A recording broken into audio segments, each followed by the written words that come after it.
Welcome, ladies and gentlemen, to Week 2, Day 2 of the Oceanic Pro League. I'm, of course, Max Atlas Anderson, joined by the wonderful Christopher Papa Smithy Smith, and I'm incredibly excited to get into today's action because, of course, rounding out this week, we've got some big names playing. Absolutely. Chiefs and Direwolves will be taking to the Rift today, not to mention, of course, Rich Gang and Four-Knot. So some really big games coming up. It's going to be exciting. Yeah, but firstly, let's quickly have a look back at our first day of Week 2. Of course, a lot of big matches. Legacy destroyed Sudden Fear, you have to say, and then followed it up with a big win against Avant-Garde in a rematch of those finals last year. And Team Immunity continued their win streak. They beat Rich Gang last week. They beat Sudden Fear. It looked like it was going to be a big 3-0 streak for Immunity, but they could not take down Avant, finally picking up their first win at the 4th attempt. Yeah, a little bit unfortunate, but Avant fans going to be very happy to see them on the board, of course. Looked like they were struggling just a little bit, but glad to see that they're able to pick up some victories. And Porky going to be back on the team very, very soon, although in their last victory, Bad Game Law had a good one, most definitely. Absolutely. They went with the Jacks. They went with the hyper carry top lane. Not something you often see when it's the sub playing, but he did magnificently well there. I mean, I hear rumors and little whispers that they might even be rotating those two top laners. Oh, my goodness. Bad Game Law making an appearance. Yeah, definitely having an impression on the pro scene. But let's have a look at the games that we have coming for you today. Some huge matchups. The Chiefs, first up, going to be taking on Four-Knot. This is going to be a huge one as Four-Knot actually 2-0 sweep their way through the OCS. And then it's the huge matchup. Direwolves taking on the Chiefs, both of our 2-0 contenders here. Yeah, very exciting second game, but the action doesn't stop there as Rich Gang finally takes to the Rift in the third game, taking on a Four-Knot team which might be entering that 0-3 if Chiefs keep up that unbeaten streak.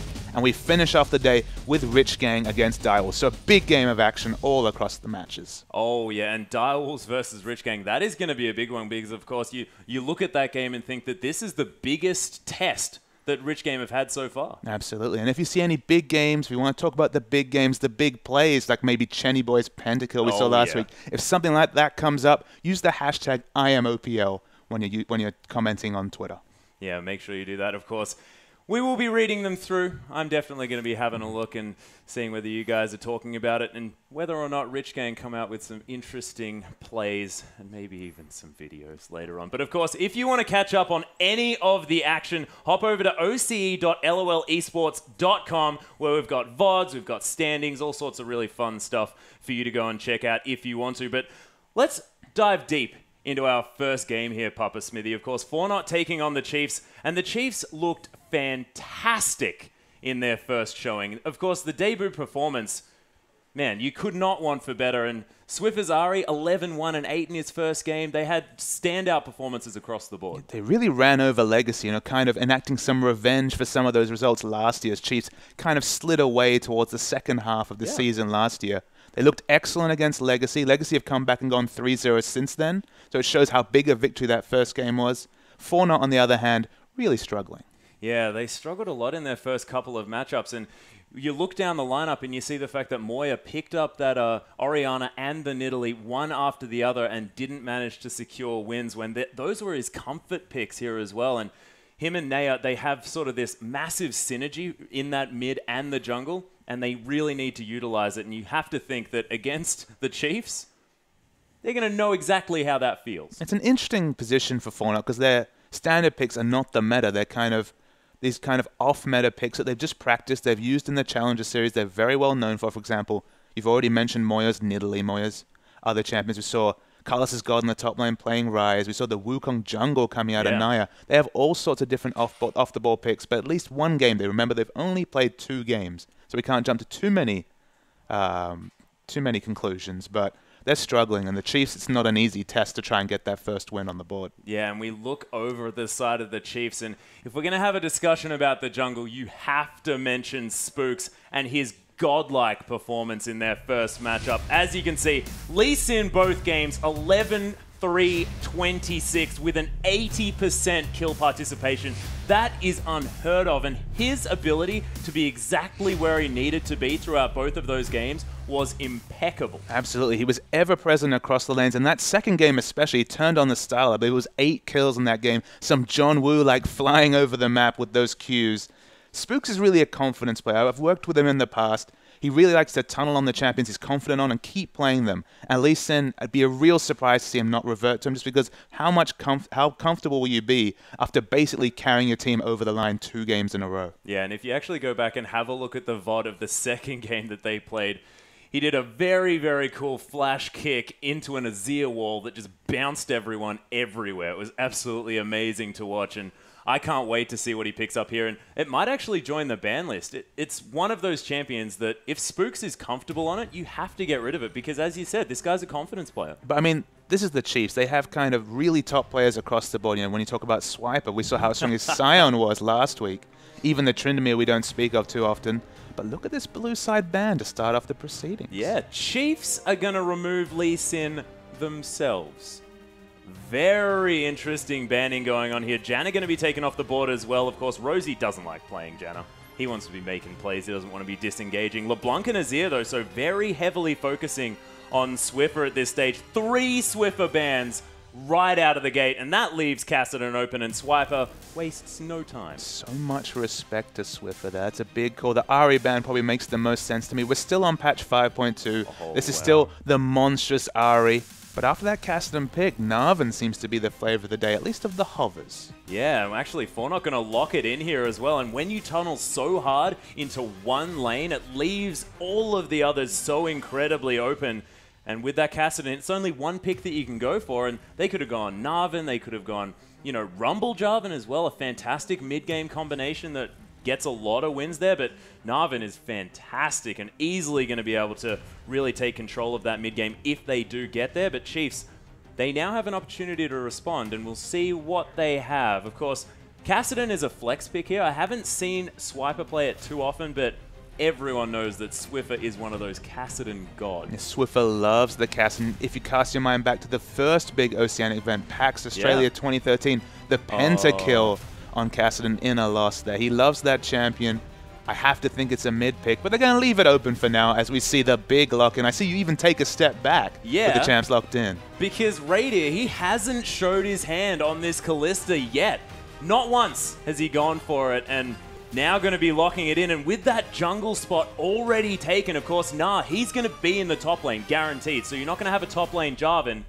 No Vyres to come through, and they've taken away the Morgana here as well. It's a fantastic opportunity to pick up this Kalista, and I'm excited to see Radier, of course, such a top-tier AD carry, utilizing this incredibly mechanical, heavy AD carry. And he's moving away from the Corki picks, the more safe meta picks, the Trinity Force carries, and moving on to a hyper carry. Kalista definitely.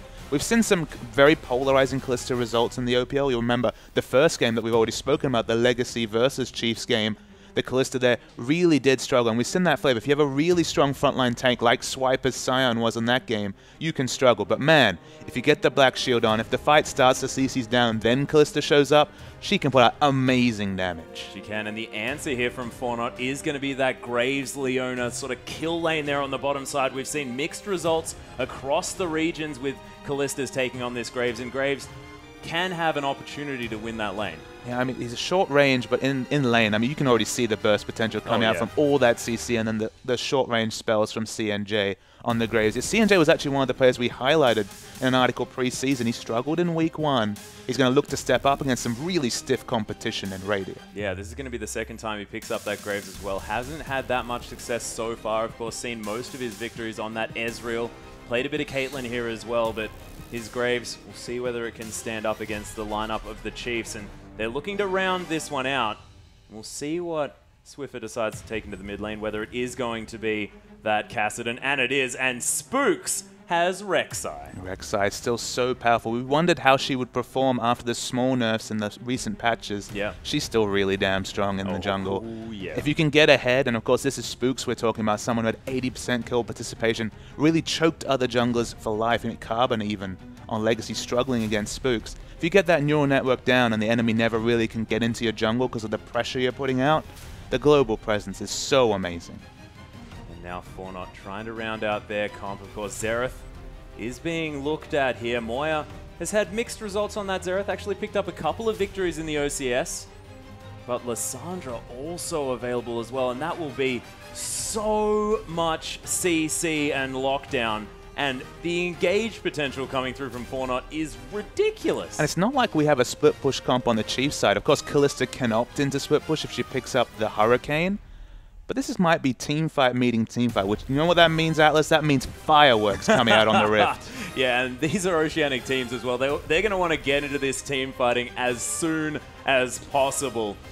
But do they have enough? Do they have enough in order to get on top of this Kalista here as well? Because, of course, Rosie's there with the Dark Binding. Swiffer is going to be causing so much trouble to the backline, using that Rift Walk to stay safe. And Swiper, we saw his Scion before. He becomes unkillable. And this is Graves, a short-range AD carry. He does synergize very well with standard items. He does go the Infinity Edge route. He can tank bust to a degree, but from such short range, if you have so many threats in your face, there's only so much you can do as Graves. So it's just a really interesting comp. And one thing I'll say for Fortnite, we'll discuss this a bit more in a moment, but this isn't off-meta picks. This is some very standard picking coming out from Fortnite. They've abandoned the Wukong Orianna. They've abandoned the Ryze. We've got very strong lanes coming out. And this is definitely, if you're doing a scouting report on Fortnite last week, it's kind of night and day when you're talking about the picking strategy here. Yeah, it's very different to what we've seen coming out from Fortnite, and maybe it's a change. Maybe the change is what they need in order to get themselves back into winning form. And this team comp, we've seen it before, and it does work. But are they going to have enough damage in the late game? Of course, Lissandra a little bit more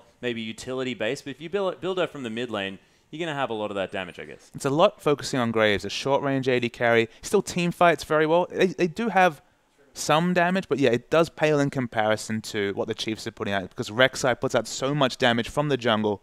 When we saw Carbon go a very aggressive item build with the Trinity Force. Probably not going to see that here unless this game goes very one-sided very early. But you do have that option as Rek'Sai, because the Q procs the Trinity Force so often. You get all that damage in. Even just with a Warrior, it does very respectable damage. Scion, not really known for his damage, known for just kind of silly things in the backline with CC and Choo Choo Train ultimates. He's a funny champion, is Scion. But Kalista and Kassadin, the double Ks there, so much hyper carry damage coming out from Chiefs. Fortnite are going to have to be really on point with their rotations in the early game, or I think they're going to struggle late game. And it's also going to be really hard managing these Kalista Ren sets as well that are going to be coming through, because, of course, as soon as one person dies, things are going to start becoming a problem here for Fortnite, because they're, of course, a man down, and Kalista is slowing everyone on the team to high heaven. That Ren, ridiculously powerful, especially when you start winning these fights.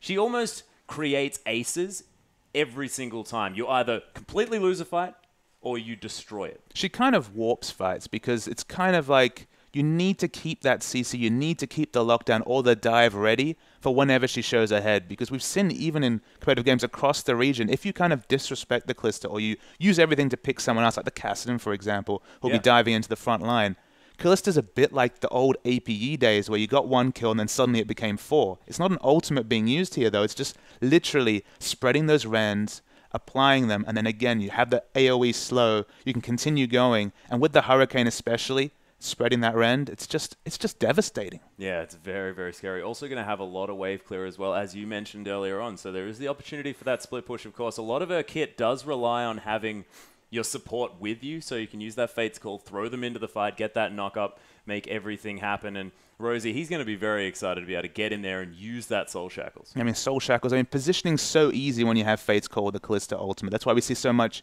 Kalista Annie. It's the most obvious thing ever. You don't need to have the flash necessarily. You can get in there with the Kalista ultimate. Kalista Maokai even has become a thing in China, just respecting the strength of that Fate's Call, because, I mean, gap closing is hard as a support. You're squishy. You don't necessarily always have your flash up. You have to use it defensively sometimes when you're scanning for wards. Having effectively a gap closer be granted to you, it's a big deal. Oh, it certainly is. And the thing that I'm scared of on the side of the Chiefs here today is the long-range engage potential to come through from Fortnite, especially if Carlos is God, who is a fantastic top laner in his own right, of course, going up against arguably one of the top laners in the region, but he is a fantastic player, and if he gets the teleport flanks, if they land those solar flares onto Radia, they could make him a non-factor from the word go. And we see a lot of the Morgana Kalista flavor just because it's very strong against single AP teams, because if you can't pop the black shield, you can get so much consistent damage in. Against double AP, it's just going to get blown up in the AoE that comes out, and it's less useful. So it is a single AP comp, but it is the Lissandra, and Radia's definitely prime target number 1. He's the VIP that's being protected. So there will be a lot of damage coming in. It's going to be difficult to keep him alive, but the payoff, we've seen it so many times. Once Kalista gets going, it's just crazy. Yeah, and once the QSSs and the Mikhail's Crucibles come through as well, not going to be stunned up, not going to have too much trouble against all of this CC, not to mention the Black Shield being there as well, which we've already covered. He's going to have a lot of protection come that late game, but if Fornot can put the pressure on early before he has access to any of these tools, things could become a problem, especially if C&J becomes massive on this Graves, because it gets to the point where he can just burst her down instantly. Yeah, but can he burst down the Scion in his face? That's the big problem he faces. I think we can just say flat out right now that he can't. I mean, he got so big on Scion last time. It was like 4,000 health, 400 armor. You can get massive on Scion, but a massive thing's happening. The OPL starting up. Yeah, we are onto the Rift, ladies and gentlemen, with the Chiefs taking on Fornot. The Chiefs are going to be on our blue side for this game, and Fornot on the red. And thus far, just fanning out. Of course, this does tend to be the flavor, doesn't it? Of course, the first game, everyone wanting to be a little bit more relaxed. Moya gets a ward down that mid lane just to scout out exactly who's going to be hanging around here, and it's going to be Radier, so mid lane Kalista, obviously. Oh, that's definitely going to be the result. I mean, we could switch back a few metas and have the AD carry support in the mid lane, but probably not necessary against Lissandra. It has to be an Ashe, right? The smart choice. Yeah. The Fjordian... Freljord? We're really on top of our lore here. Pronunciation's fantastic. Freljord, there we go. I got it. Nailed it. Freljordian lore. Wonderful. Spook's going to be hanging out around his blue buff, so not going to utilize that bottom lane in order to help with the leash, and we'll see whether the Chiefs want to go for some sort of early level 2 by taking away those Krugs on the bottom side. They are able to do that if they want to. Neither team's getting too many deep wards down, but you can see Fornot do have one in that lower tri-brush. But no lane swaps to be coming down. That's some important information here, because often, you know, Graves doesn't do as well against Kalista in these early levels. It's true, and it's a very interesting level 1 just because despite being single target, with Rend, you are actually able to push out decently well on Kalista if you enter lane early. So taking Krug is actually kind of an issue, because then you get pushed in by Graves, and if Graves is playing under your turret, you're reading Buckshot, Harass, getting last hits, it's really hard for this lane. Rosie's face-checking in the bottom lane, though. Yeah, actually heading straight over there. Swiper's going to be clearing out these ones, doing a little bit of cute work where he's going to use his passive in order to execute himself and then kill the Raptors. Very fun. Going to get an early level 2 here and then teleport back to that lane. It's taken a little while. Carlos's God is there still, but of course death time is not going to be a thing at all. As you saw, Rosie taking half of his health, face-checking that brush. Zaldo actually used his Ignite there in that exchange, so maybe a little bit preemptive. But the Chiefs able to reset this wave and continue the pressure. And to give the viewers an update, he lost out on all melee minions in the top wave, but of course getting the instant 2 means he'll have a significant experience advantage in the top lane. And actually losing 3 minions, but picking up 4 by taking those Raptors. But we do have an engager on the bottom side. Dark Binding lands onto C&J. Radier trying to dance around the Rend. Onto Zaldo here as well, but Radier takes a lot of damage from that one and has to start respecting this Fornot bottom lane. Yeah, but just because the Ignite is done does not mean they do not have burst potential to take down Radier. The base stats are not high on the Kalista, and it's a very tentative lane in the bottom lane. And I really like how Rosie and Radier are utilizing Kalista's passive in order to last hit these minions as quickly as possible. You can see that extra true damage doing some work. Radier actually zoned out of a couple of creeps there as well as C&J on a lot more health. And this is what happens when you've got a Graves who's just a lane bully and so durable as well with that passive. Can become an issue here on this bottom side. And they definitely have a different flavor of jungler coming out. It's not the Lee Sin that we were used to last week. It's not going to be as much early skirmish pressure. That's not to say Kalista can't gank pre-6, but it needs a little bit more setup time, especially against some of the gap closers available on the other team. But once Spooks has that level 6, I mean, we were talking about the fact that he has so much presence around the map. You add Void Rush into that, and he's going to be everywhere at once. You see Naya's trying to be the first person to pick up this neutral objective, the Krug. Of course, 65 damage, actually be 85 damage for Spooks if he takes it. Does get the knock up here. Moya comes around first before Swiffer though, and there's the Glacial Prison coming through. Oh my gosh, Spooks Goes down for first blood. Moya picks that kill. Oh my goodness. Upsetting. Misses the flash over the Dragon Pit. Rosie, he's collapsed straight away. Lands a nice Dark Binding. Swiffer taking down solo. CNJ picks up the kill. Naya is going to be the next option as Radier's here. Zaldo's going to pile in. Radier has to blow that flash, as does Rosie. A lot of respect for this now. Double buffs Graves. Atlas, there must have been a sale on double buffs today because they're just passing around all over the map. I believe there was 3 different changes of the double buffs during that exchange. A lot of credit must go to Fornot. They were the first to react. It was actually Cassidy reacting much later in that exchange. Usually Swiffer and Spooks are on the same level, but they were delayed. As we go into the replay, look how long it takes for Swiffer to react to this 2v2. Spooks is basically dead. Eventually dies. That's the first double buff exchange. The fail flash from Moya gives Swiffer the double buff, so it's been 2 exchanges. We're keeping score over here, ladies and gentlemen. And then C&J comes in. He wants some double buffs. Radier gets 1, 2, 4 exchanges. I misspoke. And both AD carries end this exchange double buffed. Well, that's actually a lot better news, of course. Didn't notice that Radier had picked those up. So the bottom lane's still going to be even, theoretically. The even double buff bot lane. Worth. Glacial Path going to be used here from Moya. Oh my gosh, Swiffer with so much damage from that Force Pulse. Moya has to be very careful. He has to go back. That's actually a level 1 Force Pulse. And why did it do that surprising damage? We see there. This is the flavor of Swiffer. Rod of Ages, Catalyst into Blasting 1, into Recipe for most people. Nope, just pick up the Blasting 1 for a bit of more early trading. Yeah, we've seen this before, but I love it coming from Swiffer. Of course, such an aggressive player. More than happy to pick that one up very early on. And Moya paying for it. Maybe he didn't press tab first, but that was so much burst to come through from Swiffer, who's now healing himself up using that flask. Swiper going for the standard Scion build. Wants to get as many of those resistances as possible and use that passive to stack up his health. And in the bottom lane, Radier and CNJ facing off once again. Radier now with actually a farm advantage after a difficult early situation, but Wave is pushing. Oh my goodness, Zaldo actually going in very aggressively with that Zenith Blade. Rosie could be the focus here as he's getting bursted down. He's gonna die. CNJ picks up that kill and Naya with a nice gank. We're starting to see a return to form for Fornot. In the first week, we did not see the team that breezed through qualification so convincingly, but there's some smart early jungle pathing from Naya. First to contest that the Scuttle Crab first and pick up the first kill in that trade, and then wonderful pathing down bottom to surprise Rosie. Yeah, and Spook's now looking for a tunnel onto Moya here as Swiffer's going to go in. Moya gets taken down so low, but it's not going to be enough. The teleport to come through from Carlos' God going to get cancelled, and the Chiefs try to make a play. Of course, that ultimate was still available from Moya. That Glacial Path was all he needed. But meanwhile, in the bottom lane, Zaldo's going to kill Radier. Yeah, Swiper tried to counter-teleport to help with that engage, but the Zenith Blade comes in from Leona, and death comes to Radier.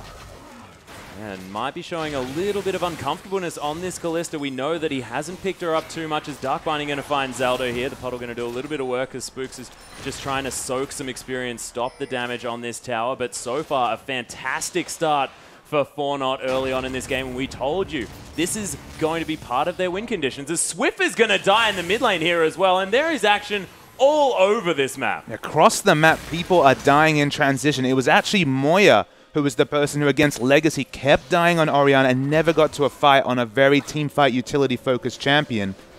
It's the same story here for Swiffer, though. Caught trying to poke his head out on Cassidy.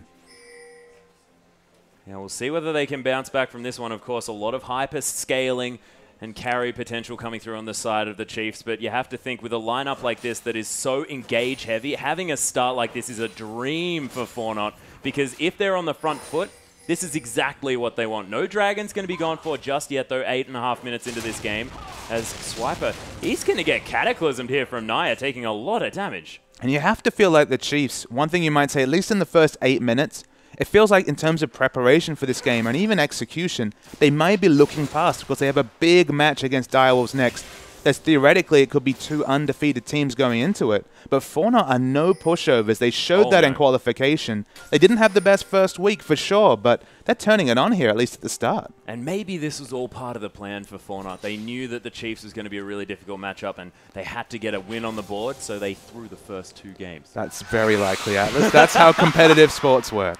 Yeah, thank goodness I'm not a pro player, because That's a bad idea, ladies and gentlemen. Swift are going to be continuing to clear out these minions, as he doesn't quite have that catalyst yet, but with that blasting one, going to be able to build up towards that Rod of Ages relatively quickly. 9.5 minutes into the game, may have that one by about 12, as Spook's going to take away his red buff here as well. Void Rush is available, did just use it in order to get down to that red, and you can see a lot of tunnels able to be used to get around this map and get him between jungle camps as well. So he might just put his jungle on farm at this stage. Well, I mean, with the completed jungle item for Spooks, you have to say that's what he's going for. No chilling smite warrior enchantment coming here. He's going to stick with the Rangers Trailblazer. Definitely the farming thought. You can see that with the CS values already, but it does give you that one less option in a team fight. And you can see there's some nice warding all the way along the river here for the Chiefs. Know exactly when Fortnite are going to be crossing over to their side, but you can see Fortnite a lot of deep vision here as well, especially on that top side, but maybe not the right focus here as far as those wards are concerned, because the Dragon obviously looking like the next point of contention here, especially in the Chiefs' minds, as Naya is going to poke his head here onto this bottom side. Dark Binding going to land onto CNJ. Spooks is here as well. It's going to be the 3-on-3. CNJ gets destroyed. Radiant picks up his first reset. Naya trapped in his own Cataclysm. There's the double kill coming through from Kalista. Carlos is gone. Tries to find the Gnar, but doesn't get it, and pegs a house at Rosie in his frustration. The mechanics let Fortnite down massively in that fight. Naya committed to the flag too early, could not get a flag and drag combo in, and Moya trying to pick up a ward's probably going to die. Oh my gosh, that knock-up was so perfectly timed from Spooks, and we spoke about him being everywhere yet again. Let's look at this one again. We jump into the replay. Look at the flag that comes in. He completely misses 3 members of Chiefs and dies instantly. Then he's committed to the Cataclysm, doesn't cancel it early. The double kill comes out to start with. Unfortunately, the ult is also whiffed on now. It's a bit of a comedy of errors there for Fortnite, undoing their hard work in the first 10 minutes. And they also used the teleport here as well, which allowed Swiper to get that top outer turret here as well. And Chiefs, although Fortnite had a fantastic early stage, when they coordinate their fights, they just look so good. And against a top team gifting an early lead, suddenly out of nowhere, 1,600 gold lead for the Chiefs, who previous to that engage were, I believe, 500 to 1,000 gold behind. Even Dragon looks like a tough ask for Fortnite to pick up, with Spooks already very close. And especially Swiper doing his classic roam at around this 10-minute mark. Just lets go of that top side of the map, doesn't mind about it because he wants to help get his team that Dragon. And look at him, just lumberjacking, just wandering through the river because he's so tanky right now. Has that Giant's Belt, has that extra cloth armor as well as that... I've forgotten what that item's name is. Glacial Shroud? The Glacial Shroud. Nailed it. We got there in the end, ladies and gentlemen. Dragon not going to be taken just yet. Swiper is in position, but it has given Carlos his god time to come down. And his Rage Bar is looking just about ready to head towards that Mega Gnar position. Spooks is actually committed to double Ruby Crystal for a bit more combat stats this early. Of course, probably we'll build that into, I can only assume, will be maybe a Locket of the Iron Solari. So we'll put those to good use. Of course, now on this patch, builds into Giant's Belt as well. The result you can say, though, is a lot of tanky stats. The Chiefs want this first Dragon. Oh, they do. Fortnite are vying for position, though. They have the pink ward on the Dragon here as well as Preyseeker tries to steal away that Scuttle Crab. Doesn't find it. Q not going to find Swiper here either as he's standing towards the offside. CNJ gets hit by a little bit of poke and Swiper's going to throw out some himself, but the Chiefs... Oh, Swiper gets knocked up here by the flag and drag. Radiant looks for some damage. Look at that Rend doing so much work to Naya as Swiper going to head out of that one. Smoke screen from CNJ trying to do some work. Wanders out of that Dark Binding quite casually. And Swiper's holding onto the Unstoppable Onslaught. It's very difficult to fight in these enclosed areas and use that Sign ultimate, barring a point range, melee range ultimate. So they have to be very careful with how they engage this fight, but a lot of engaged pressure. He's coming in. There's the Unstoppable Onslaught, but hits a wall. A little bit unfortunate there by Swiper, trying to get something started, of course. That Glacial Path from Moya, very handy for getting out of the way of these Scions. Yeah, maybe a mulligan for the first Unstoppable Onslaught of the day. Yeah. We'll give him that. It'll be okay. Tunnels being set up here by Spooks. Blue buff is available here, as red buff is for Fortnite. Chiefs and Fortnite just not looking to go for this Dragon. I mean, they've sort of ceded that position and now looking for some sort of siege here in the mid lane. But you may ask, why is this game gone this way? And you have to remember, this is a Castle. There's a scaling Rod of Ages advantage happening on the Chiefs side. And we've already said that Fortnite have the mid-game comp. It was the onus was on Fortnite to pick up the first Dragon to convert their early kills and pressure into an objective, and they're going to try and win a fight. Yeah, this could be a 4v5 here as the Chiefs get aggressed on by Naya, but he's going down solo. Immediately, Spooks gets exploded. Swiffer picks up a kill. Swiper is so big in the backline, but they're ignoring him exactly like you should, as there's the Fates call coming in. Moya gets taken down solo, but this is what it's all about. Fortnite trying to destroy the Chiefs. Radiant falls down. Zaldo somehow survives, as CNJ is looking for yet another kill, but so far, a 2 for 3 going Fortnite's way. Fortnite, you have to respect the amount of burst and CC they have. There was no reason for the Chiefs to be grouped there with Kalista split pushing in the bottom lane. Unforced error after unforced error leaves this game surprisingly even at 15 minutes. And Swiffer actually going to try and clear out this mid wave. CNJ happy to harass him from range here as well, but level 9 is Swiffer. Can just Rift Walk onto his face if he wants to. Does have that Rod of Ages up to about 3 stacks now as well. So doing well as far as that timing is concerned, but going to take him a little bit of a while to quite get up to speed as far as that item is concerned. And Fortnite, they may have an opportunity to sort of capitalize on a slightly underpowered Chiefs at this stage of the game. In terms of power spikes, Fortnite have them in terms of the items they've completed and the timings they're going in. Swiffer tries to have his his back cancelled there by Naya. Doesn't manage to do that. You have to remember that Fortnite are the proactive team with the lineup they've picked up. They're the ones that are expecting to pick up the first couple of Dragons. That's why the collapse down bottom where they gave away 3 kills was so significant. They need to be on top of this objective. Chiefs are happy to play reactive. Yeah, and Carlos has got actually teleporting down to this bottom side. You've got Spooks clearing out wards here as well, but they're going to start the Dragon up. Fortnite. Pre-Seeker going to seek it out here as well, as there is a ward in that pit, but it looks like the Chiefs just going to concede it. Yeah, they were happy to concede it there just because Casson was not in position. They'd seen Swiffer backing, so it was actually smart play from Fortnite to rotate to their Dragon, knowing that Casson couldn't impact the fight. Good play. It looks like Spooks might be going for a Warmogs quite early on in this piece. Does have that Null Magic Mantle there as well, but could be using that to go towards either that Locket of the Iron Solari or, of course, the Banshee's Veil if he wants to stop some of that first moment CC. CNJ's finishes Infinity Edge, of course, not quite as strong in this patch. They've removed 5% crit chance from that ability. The one-item power spike advantage is definitely with Kalista and the Hurricane. Of course, has the Bilgewater on top of it here. Doing very well for himself is Radiant. They need to keep their support in the bottom lane to help CNJ. Otherwise, Kalista will just continue to free farm and get to that late game phase. Yeah, and the dangerous thing here, if you're a Fortnite fan, is the fact that Swiffer, he's on 4-2-1 now. After all of that dust settled, he did fantastically in that last engagement and able to pick up himself that Fiendish Codex and also a Null Magic Mantle of his own. So not entirely sure what that's going to go to, but it might be those Mercury's Treads being built up first by this Casson. It doesn't want to be locked down. There is the potential for the Athene's Unholy Grail with that Null Magic Mantle. Spooks' ultimate comes in, but that just means he's going to do some more farming with that Ranger's Trailblazer. I mean, it could be the Athenes, it could be a Merc Tread into Morellonomicon. Morellonomicon's quite a common second item pickup on the Cassidon, just to help him with his spell rotations in a fight. It's the offensive option would definitely be the Morellonomicon, so that's what I'm expecting from Swiffer. Yeah, well, that's true. If you think about it that way, what would Swiffer do? And that is going to be the Nomicon. Swiper and Carlos' God, this is a very exciting matchup there in the top lane where basically nothing is going to happen unless they're fighting each other for about 15 minutes. Yeah, and Swiper's definitely built for team fights. He looked down the lineup of Fortnite, 3 auto attackers at minimum. Swiffer's in a bit of trouble. Yeah, there's the Glacial Tomb coming through here as well as Moya just wanders through the Cataclysm.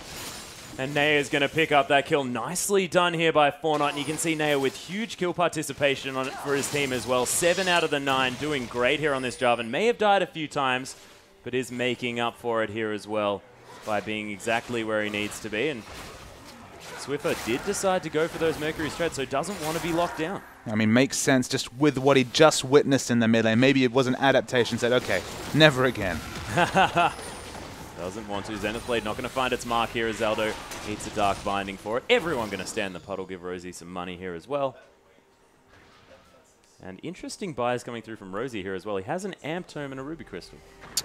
I mean, I'm not going to say that he's going to commit to a Haunting, guys. I know, that's what I want. But if you want to say, if you want to talk about builds, Rosie was one of the innovators of very aggressive support builds. He always loved picking up the cheaper Morellonomicon on those supports, would forego perhaps some of the ward coverage, and just snowball it out with combat stats. So probably not too surprising to see a bit of Amp Tome action in there. Yeah, of course not. Of course, he was an avid Zyra player early on as well, and often did a large amount of the damage for his team. As Moya gets aggressed on by Swiffer here, who's relatively tanky, as well as having so much AP now that Rod of Ages is halfway stacked. Chiefs getting aggressed on here on the bottom side of the map, though. Radiant being forced out very quickly. Fate's Call is going to be used onto Rosie, and they go straight back in. Swipers here, Unstoppable Onslaught gets the knock up here as well, as there's a nice dark binding from Rosie.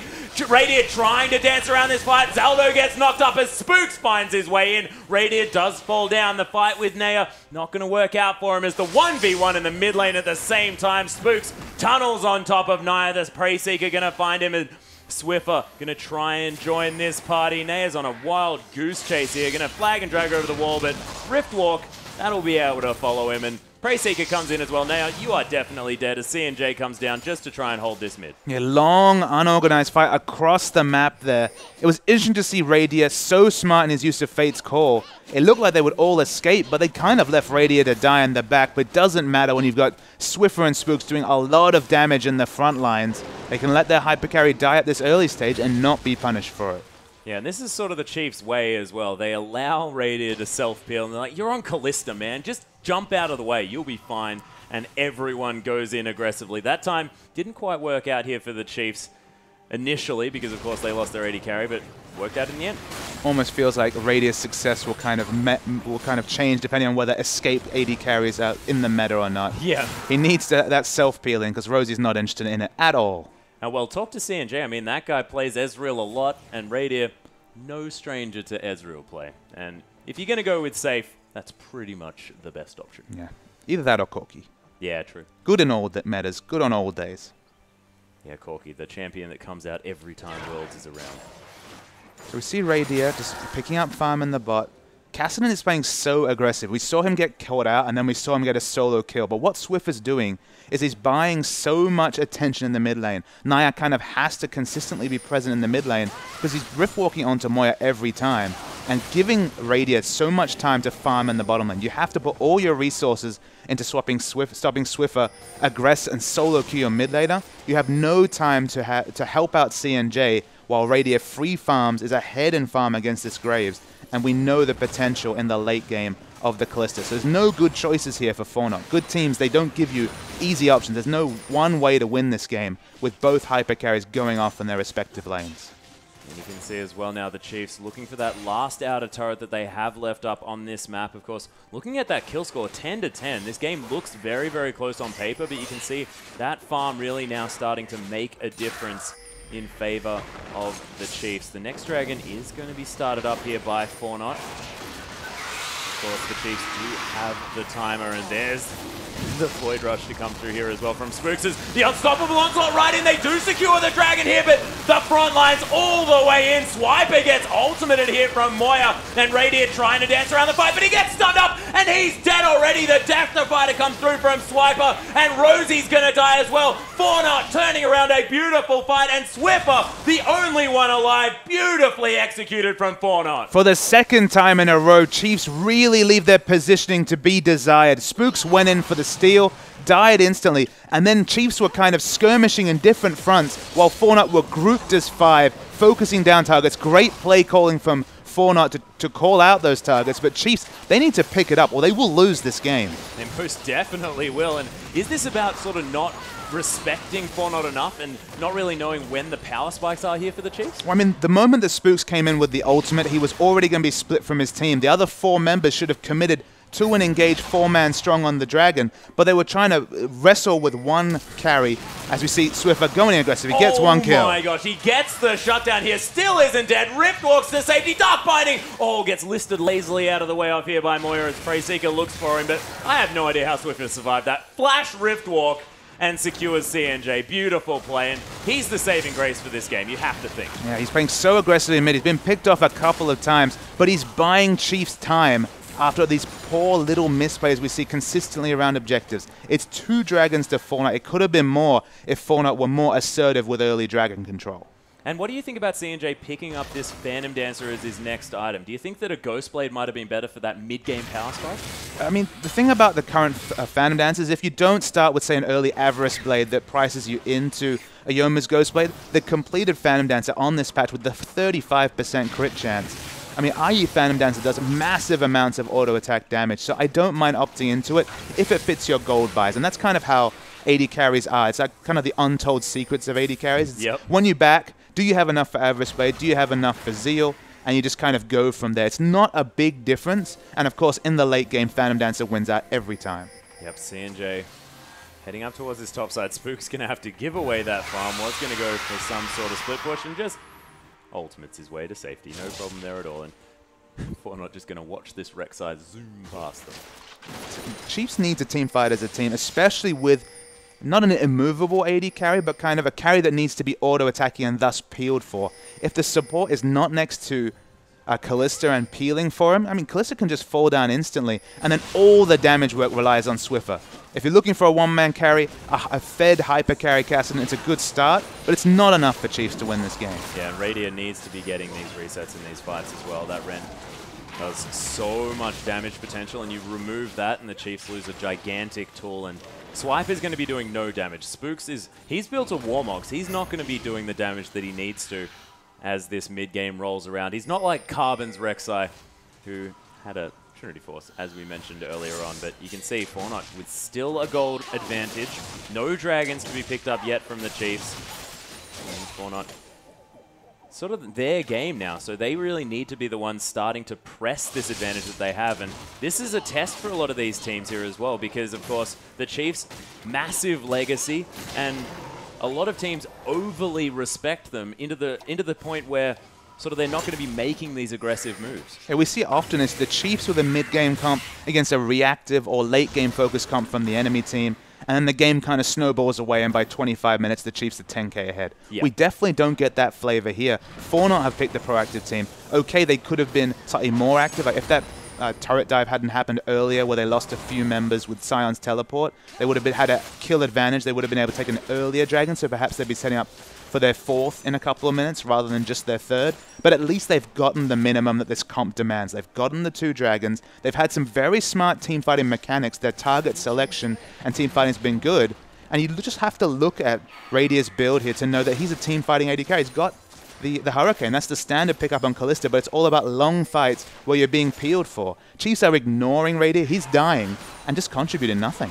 Yeah, and this is beautiful from Fortnite as well. They're grouping up. They're doing a lot of damage here on this bottom side. Radia spreading that rend across everyone. Swiper finds his way in, forcing a flash out of Naya here as well. They're not wanting to commit sort of 4 versus 5, but the rest of the members of the Chiefs have found their way around. Swiper going to get slowed down just a little bit, and Fortnite do back away, and they have to respect Swiffer. He has a death cap now. Yeah, he went for the absolute most aggressive item choice he could, just stacking the flat AP. CNJ is going to have to play so smartly in fights because the Rift Walk damage coming through from the death cap here, once the Rift Walk comes in, people are going to die instantly. They most definitely are. The Chiefs continuing the chase here. Moya gets flashed on. Look at that damage. Frozen Tombs himself just in time. There's the Zhonya's there as well. See whether the Chiefs can dance around this one. Radiant dodges the first ultimate. Spook's getting taken down very, very low in the backside. Carlos has got his huge. The double Gnar into the double wall up here as well as CNJ trying to follow up with a lot of damage. Swiper's so low. He has to get out of this fight. Dark Binding lands and the Chiefs,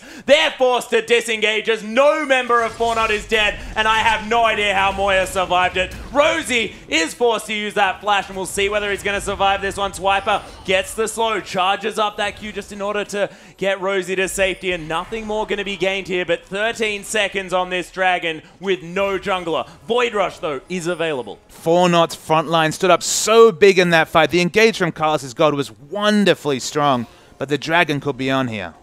Yep, Fortnite are preparing themselves for their 3rd dragon. The teleport to come through as Swift has come around the backside here as well. There's the ignite on Danae.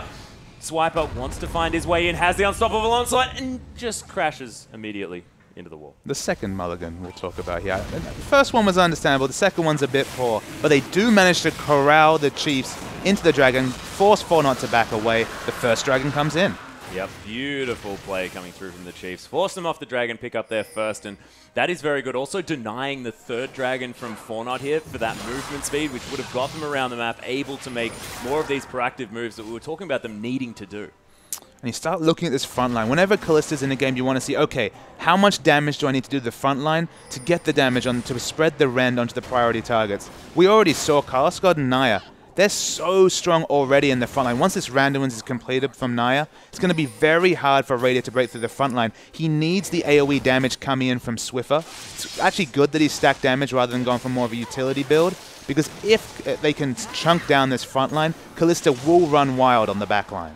Yep, 4-0 now setting up the vision around this Baron as well. They do manage to take down that Scuttle Crab. Don't quite kill that ward, but they've got a lot of sweeping ability now in that particular area. Zaldo going to take a Force Pulse to the face here as well. Takes a fair bit of damage, but he's pretty tanky at this stage on this Leona. And Naya now clearing out this top wave. Pings are in mid here for the Chiefs, but they are going to go and defend this inner turret in the top side.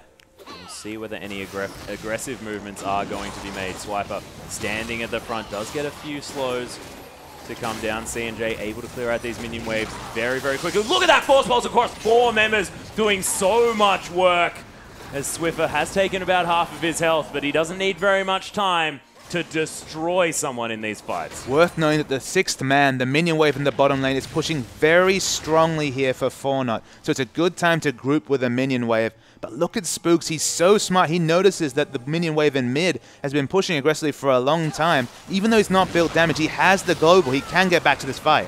Yeah, there's actually the engage to come through from 4-0 here as well. The ultimate down onto Swiffer, but Radiant doing so much work here in the backside. Swiffer does fall down. Swiper trying to tank this one up. Look at the massive knocker. The soul shackles across everyone on 4-0, and they are melting. The double kill now for Radiant, who's somehow still alive. Triple kill now, and Zaldo, you're in so much trouble. Arrow not quite gonna find the kill, but he has to get out. The tunnel over the wall, unburrowed for the ace for the Chiefs, and never count them out of these matchups. Rosie's Soul Shackles was so insane. That's what Fate's Call allows you. Allows you to get in the middle of a fight. Confirmed it on the whole team. And Sion was the unsung hero there. Swiper, it's the second performance on this champion where he just doesn't die. He lives so long standing in the front line. The Chiefs, they should be able to trade tank and pick up this Baron.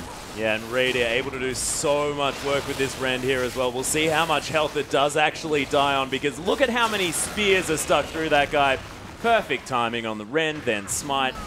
Take it down from about a third health. Well, let's have a look at it again. We watched the replay. They use so much on Swiffer that although Moya dies, they get their man. But watch Swiper and how much he's tanking. He's tanking 4 members damage confidently. The Soul Shackles comes in, and it's just massive. And Radia, he's got enough health at this point, and so much CC's been used that he can free hit away, get the Ren set, triple kill comes in, and then Spooks eventually finishes it off for a big teamfight win for Chiefs. Yeah, and that Baron as well, which we have to mention. Still the kills.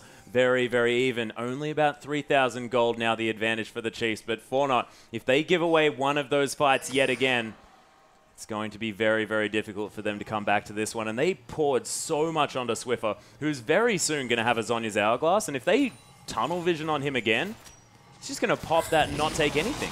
I feel like the Zhonya's Hourglass is a super important purchase for Swiffer. I can understand opting into the Death Cap second, just because, again, if you get the members low, Callista will do all the damage for you. But the issue here is he's actually opted into the Merlonomicon second. He's a complete Zhonya's away in terms of gold. He's only got 100 to 200 gold on him. So the Zhonya's is far away. And if he does die instantly, he is still very targetable by Moya, and being DPS down by C&J. Doesn't have any armor picked up at all. If he's DPS down at the front line, fights with Callista are so polarized. Either she gets the Ren set, gets 3 or 4 kills, but she was so close to dying in that last fight that if that happens again, teamfights can definitely go on the advantage of 4-0. Oh yeah, they're hanging on a knife edge at this stage. But Swiffer has finished off that Morellonomicon. That's an extra 20% CDR. He'll be able to stack up that Riftwalk and get to the point where he uses his entire mana pool in order to use that ability very quickly. As 4-0 now have to fight these Baroned up Indians, and they're going to win this one as 2 inner turrets fall down after the split push from Swiffer begins. And the Chiefs now starting to strangle. This is where they feel most comfortable, when they're just inside the enemy jungle. Look at their jungle, completely dark.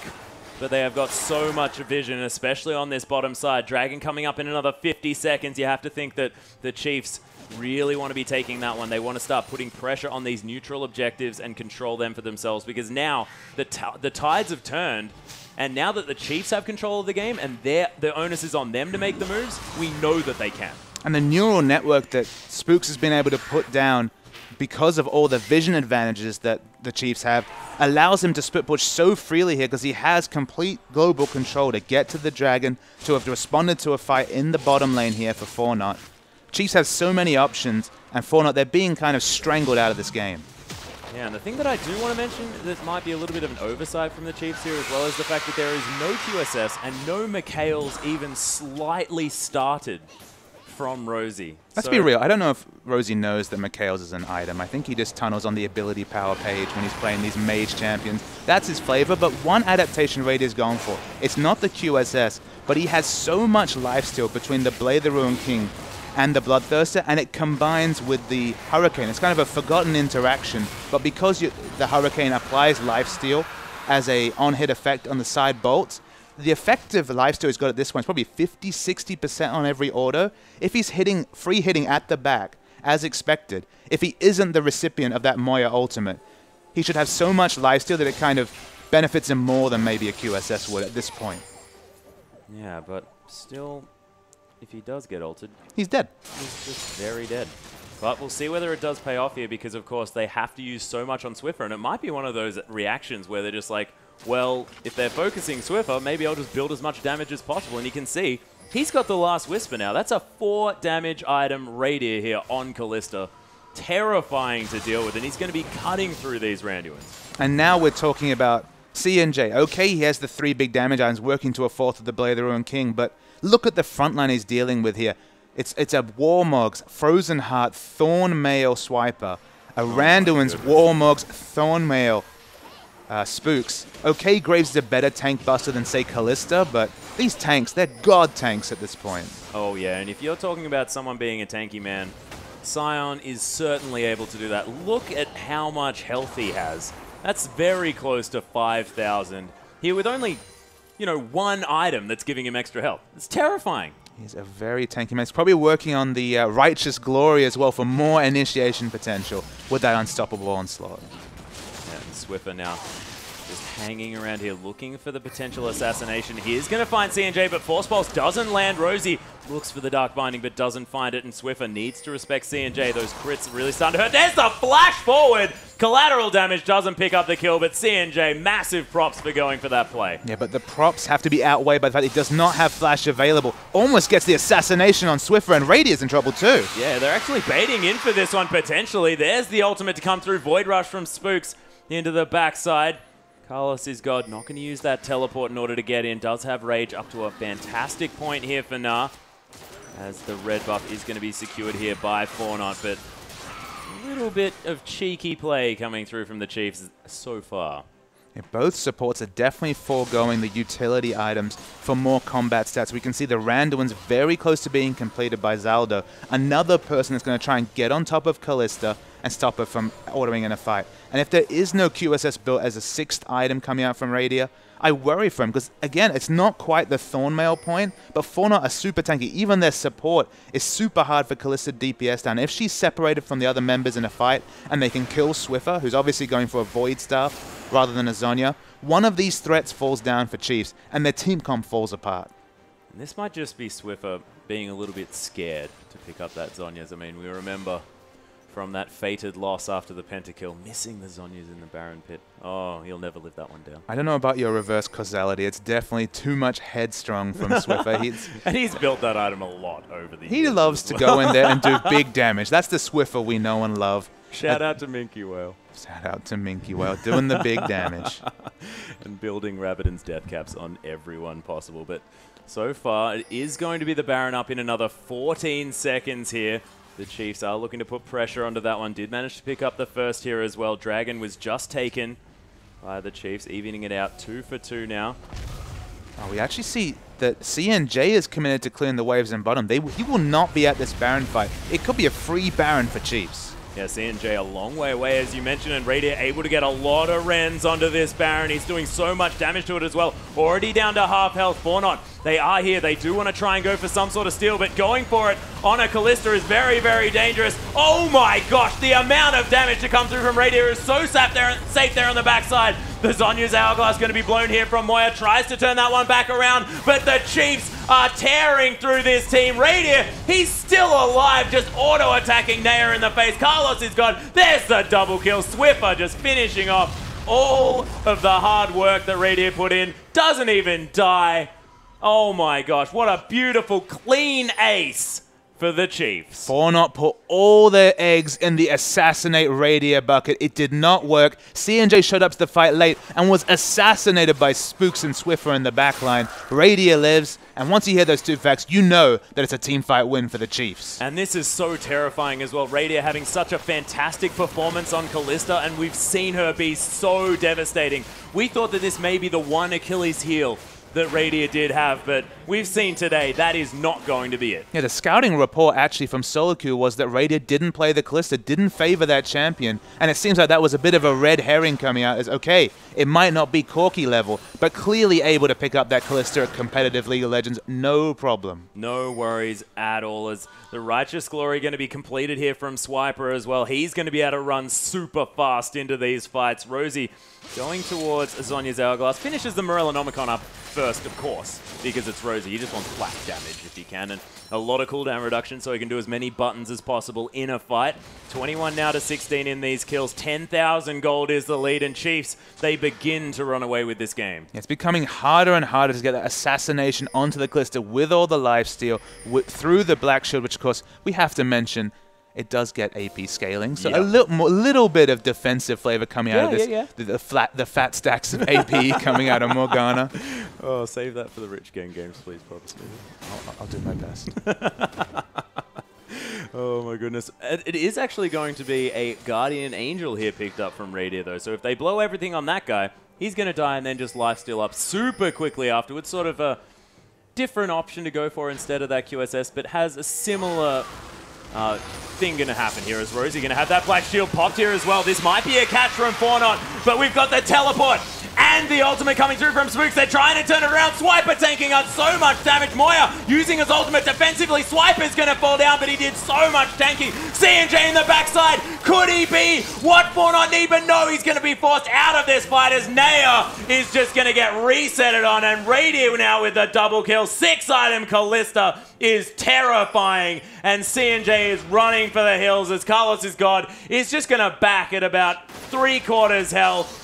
Spooks hunting this AD carry. He's gonna flash, gonna be able to get to safety here relatively, but Super Creeps now pushing into the base, and look at Radiant tearing apart these Nexus turrets. CNJ back at full health. He is gonna jump through. Wallop not gonna find its mark here as Blade of the Ruin King gonna get used by Radiant. He has so much life still, and rends the members of Fornot to pieces. It was just an insane fight there, Atlas. At the start of the fight, we actually saw Scion and Swiffer being blown away by CNJ, and I thought, all right, this must have been the fight that the Chiefs would lose, but it's so different because Kalista showed up. She was full health with Guardian Angel and a Black Shield, and everyone died. Yeah, it was beautiful play coming through from the Chiefs. Of course, that last moment, I thought CNJ might be able to do it, but his front line melted, and he wasn't able to do anything there in that backside. But Fornot put up a fantastic showing against the undefeated Chiefs, now looking to go against arguably their toughest rivals in Direwolves up next. Yeah, I mean, they built up a bit of momentum there, Chiefs, but they need to iron up some of their issues in the early game. It was quite poor play from them,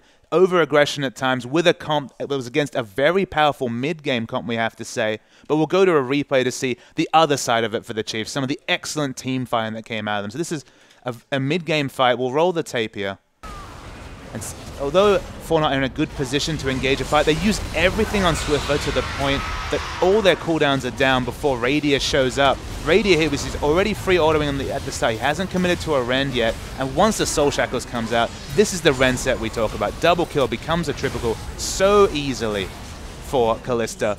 it's such a weird position. It's why I actually like the Guardian Angel pickup. Usually I'm not a big fan of Guardian Angel on AD carries because if you die once, you're squishy. You'll probably die a second time. But with Callista, you kill her once. You know, you have that 2.5 seconds of effective stasis while they're going through the animation. You change target to someone out. If you wait too long, she'll come back with 50% lifesteal and be back at full health, and you have to deal with a full health Callista again, almost reborn like a Yorick ultimate or something through that Guardian Angel. And Callista started really roughly, but we see why she's so respected across all the scenes. So much AoE damage. Yeah, and Radius showing such proficiency on that champion as well. But ladies and gentlemen, we are going to have a short break.